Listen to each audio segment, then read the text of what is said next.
So we're going to use a ping pong ball to check that our violin is held correctly on our shoulder.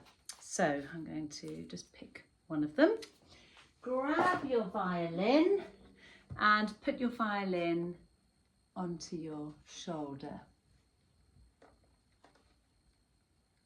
So we're making sure that we are supporting the violin here between our jaw and the shoulder. It's not in front of you like this. It's not a violin beard. It's more like an earring off to the side like this. And we're supporting the violin here and checking that by taking the hand away. Don't completely remove your hand just in case you drop it. So we're going to try that 3 times, taking the hand away. 1, 2, 3. Okay, so now we're sure that our violin is held here. Now take your ping pong ball and you're going to pop it onto the violin next to the bridge. And it's just sitting on the wood of the violin. When you're more advanced, we'll be putting it onto the strings. This is like a red nose now. You have to balance it there and then take your hand away and check. Now, if the ball falls off, your violin's not at the right angle. The violin should be nice and level or slightly pointing up. Okay, we're going to get ready to play Big Ben. So first of all, check that you're holding your violin in your left hand.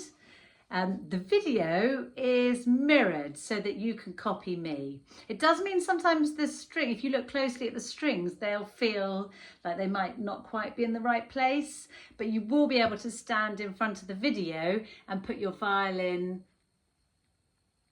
on your shoulder on the same side as me. So that's why I do that. Now let's just check. So left hand holding the violin, not by the neck, but by the shoulder. The violin is named after different parts of the body. We've got the neck, we've got the shoulder. These are the ribs. This is the belly, and this is the back, and it's got a little tail here. So holding it in the left hand and making sure that your thumb is on the back. Don't grab it by the neck. Not yet anyway.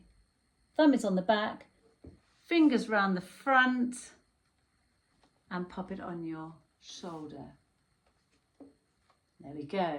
Now our right hand, we need to get ready for the pizzicato. So in the right hand, can you point? I know that that's terribly rude, but this is a great way of getting your hand ready. Pointing, but sticking the thumb out.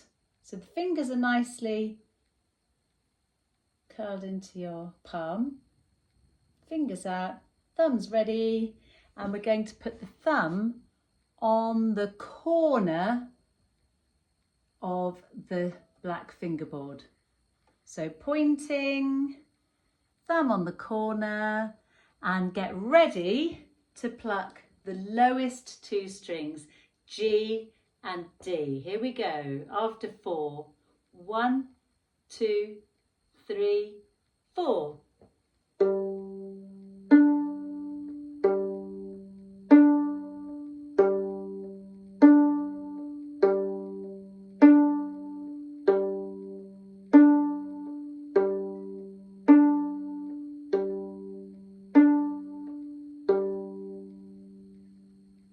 So let's play that together. I'll play using my bow and I'd like you to play the pizzicato. So let me grab my bow. We're going to play with the introduction from me first. So I'll give you 4 notes and then you start. Here we go. Off you go.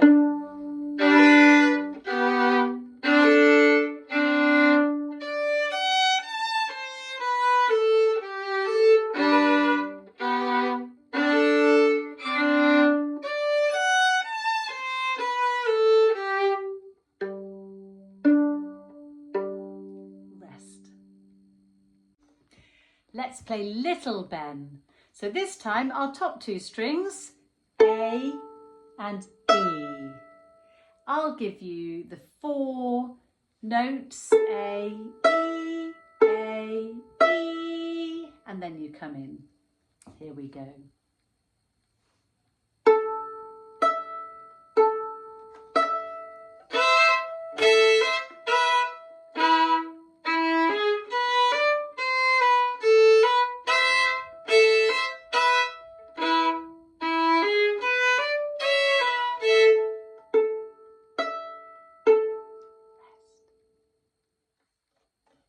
So let's practice taking our bow, because we're going to put Big Ben and Little Ben together now for a little performance. And of course we put our violin under our arm, like this, into rest position, and then take a proper long bow and whisper, I must remember to clean my shoes.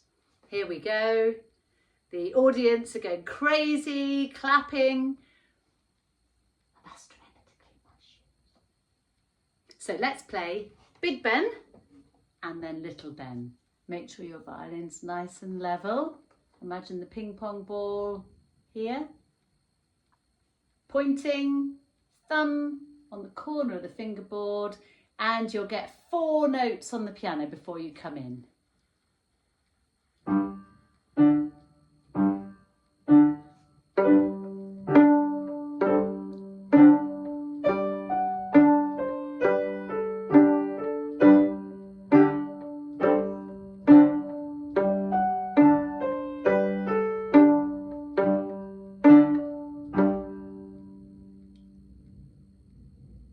And now Little Ben, A string and E string. The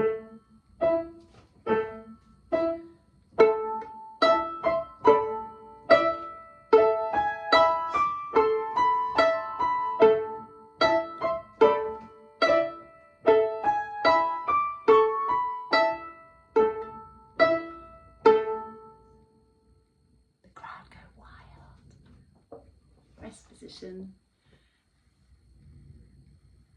And I've just realised that I attached the microphone upside down. So I hope you heard that okay.